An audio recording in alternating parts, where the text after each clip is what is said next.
In today's video, I'm going to teach you how to create a mind map in Draw.io for Confluence or Jira so you can visually organize ideas right inside your workspace. First, open the Confluence page or Jira issue where you want your mind map to live.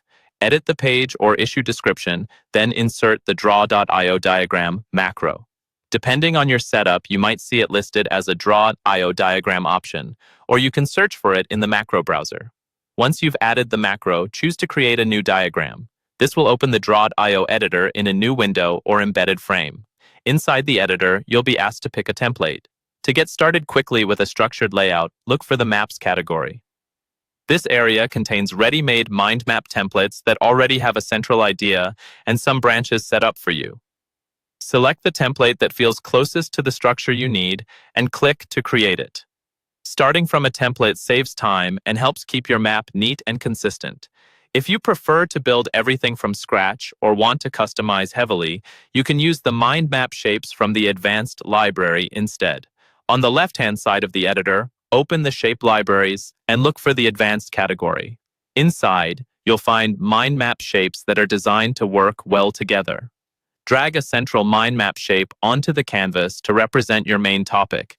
Then drag additional mind map shapes around it for your primary branches. To connect and expand your ideas, you'll use the blue arrows that appear when you select a shape. Click on a shape, and you'll see small blue arrows on its sides. Click one of these arrows to automatically create a connected branch. This is an efficient way to add subtopics and keep your diagram properly linked without manually drawing connectors. Repeat this process to quickly grow your mind map outward as your ideas develop. To edit the text on any node, simply double-click on it. The text field becomes active, and you can type your topic, idea, or note. Press Enter when you're done, and move on to the next node. Double-clicking works the same whether you're editing the central topic, a main branch, or a small sub-branch, so you can easily update your content as it evolves. As your mind map grows, it can become visually busy. To keep it manageable, use the tree folding option in the right side menu.